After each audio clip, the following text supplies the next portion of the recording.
Let's be honest, your time is valuable. My biological clock is ticking like this. Mindlessly scrolling and randomly picking a movie or show that's absolute garbage is no bueno, my friend.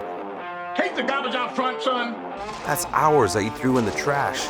Let me crunch the numbers from the top critics and members from Rotten Tomatoes, IMDb, and Metacritic, and I'll put you on the right path to cinematic excellence. This is Smash Ranks.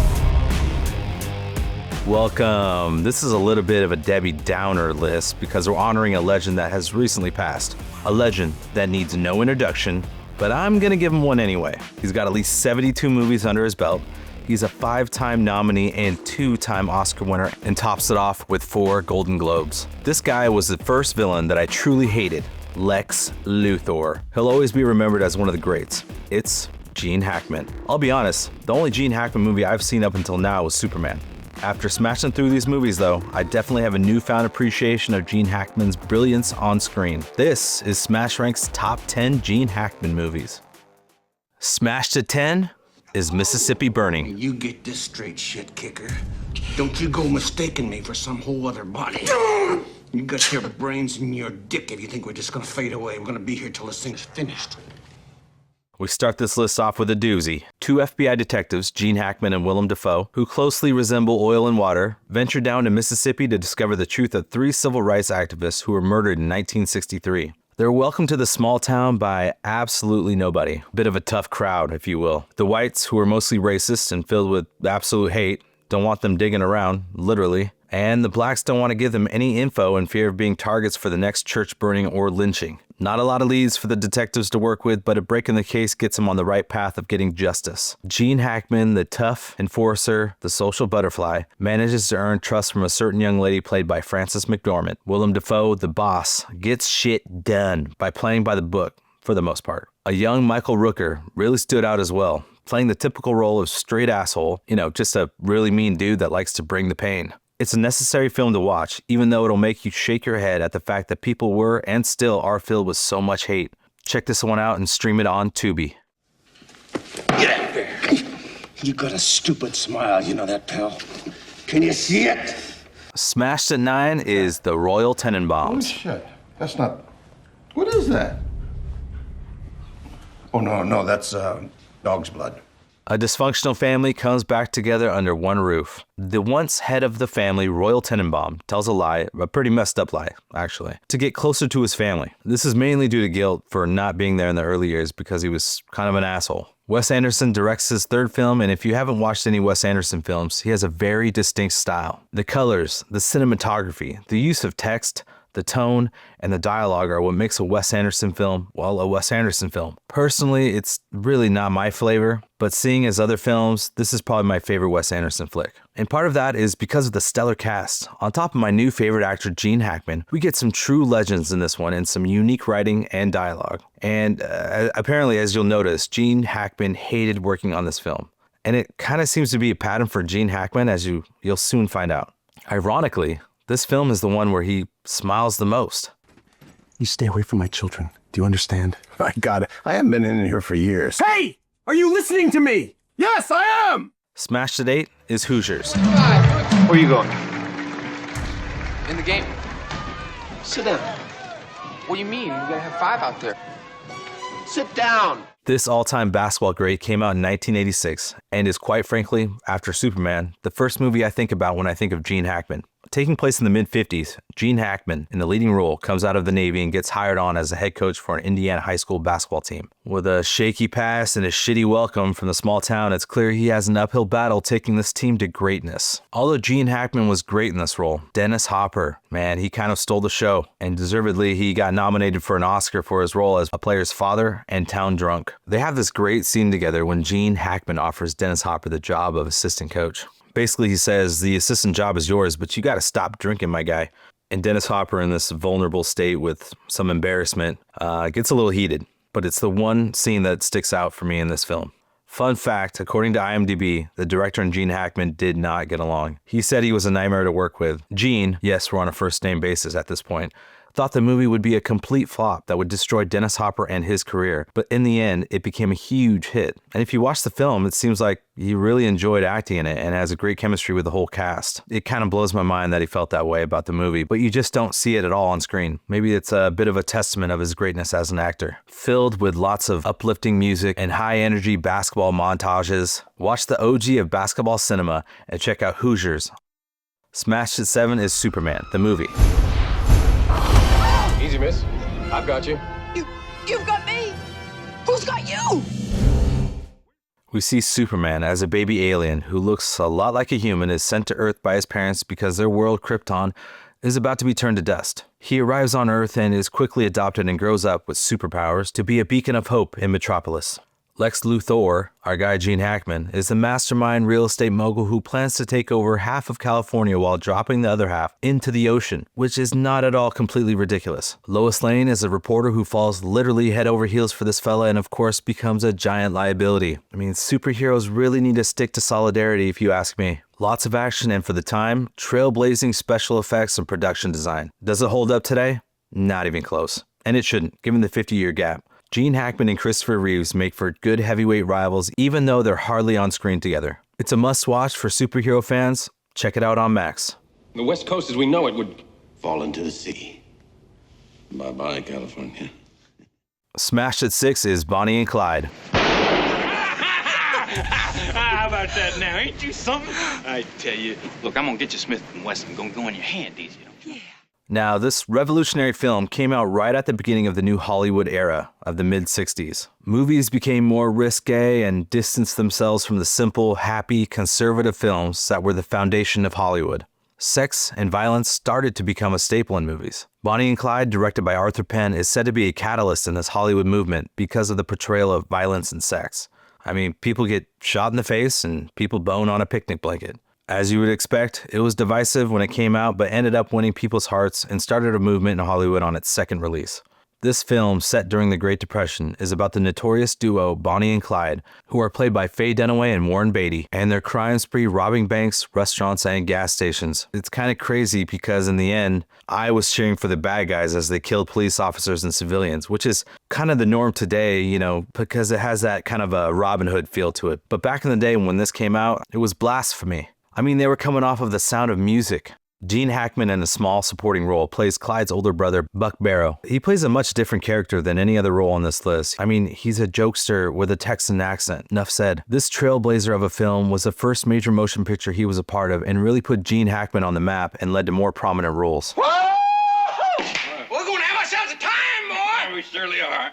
Smashed at 5 is I Never Sang for My Father. And he's refused our help, so if he falls down and hits his head, he lies there and rot. It's not our fault. I don't think anyone expects either of us to ruin our lives for an unreasonable old man. It's not gonna ruin my life. It is. It's a week or a month. Forever.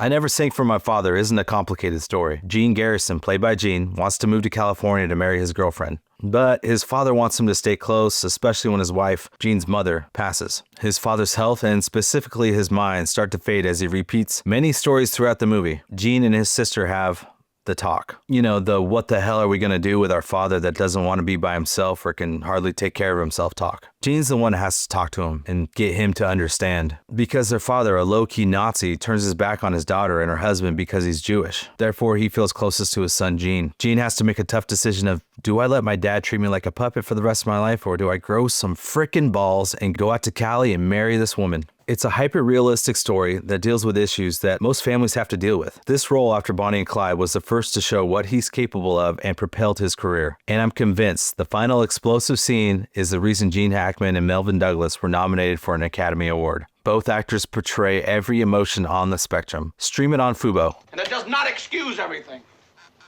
And I am grateful to you. And I admire you and respect you and stand in awe of what you've done with your life. I'll never even be able to touch it. Smashed at 4 is The Conversation. If there's one surefire rule that I have learned in this business is that I don't know anything about human nature. I don't know anything about curiosity. That's not part of what I do. This is my business. And when I'm...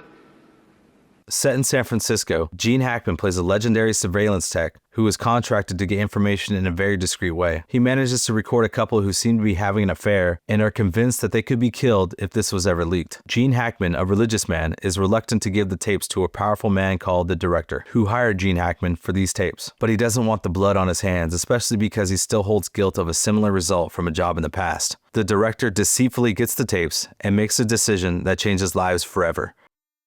So I kind of love this movie. Gene Hackman plays this ordinary, lonely, private paranoid character perfectly. And once again, I read that he didn't enjoy making this movie. Shocker. I know. But not because of the director, but because of how much work he had to put into the character. As I read the behind the scenes on all these movies, I start to think, did he really like making any films? Young Harrison Ford makes a surprise appearance and Robert Duvall, who plays the director, is in it for about a millisecond. The fabulous and legendary Francis Ford Coppola directed this, which we all know from the epic well-known films such as The Godfather and Apocalypse Now. As you'd expect, the cinematography is superb and often uses shots that you would expect to see from a surveillance team. Lots of long lens shots, especially in the first scene.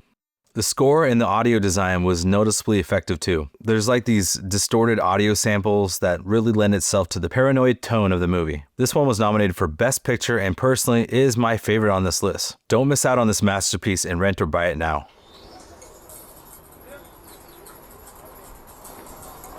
He'd kill us if he got the chance. Smashed at 3 is Young Frankenstein. Special occasion I've been saving.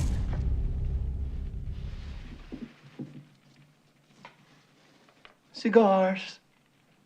The grandson of infamous scientist Dr. Frankenstein, Frederick, played by Gene Wilder, learns that he has inherited his infamous grandfather's estate in Transylvania. Arriving at the castle, Frederick finds out how to recreate his grandfather's experiments with the help of servants Igor, Inga, and the fearsome Frau Blücher. After he creates his own monster, things get a little cray-cray with the arrival of Frederick's fiancée, Elizabeth. Young Frankenstein is directed by the parody king Mel Brooks, the man who blessed us with Blazing Saddles and Spaceballs. Our boy Gene Hackman shot his shot at comedy by playing a small role as a blind man who meets Frankenstein and inadvertently hurts him every time he visits. He has some hilarious lines that I learned he improvised to perfection. Young Frankenstein is a good time that unfortunately you can only get by buying a hard copy. It's not streaming anywhere, which is a damn shame. That's Frankenstein.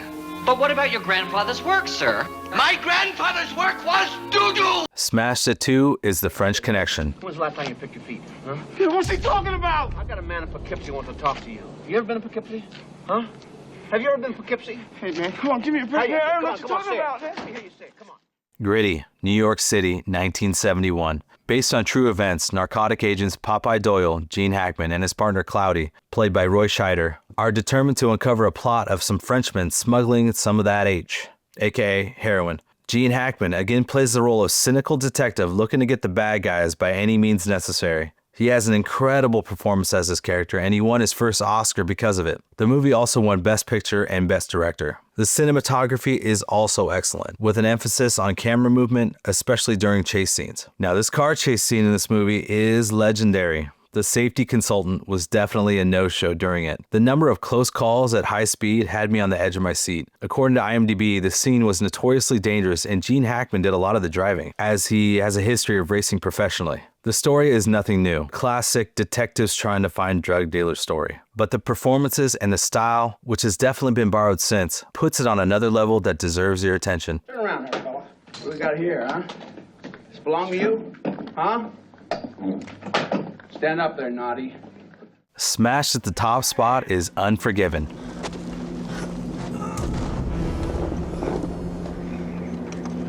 I'm telling him there ain't no whores gold!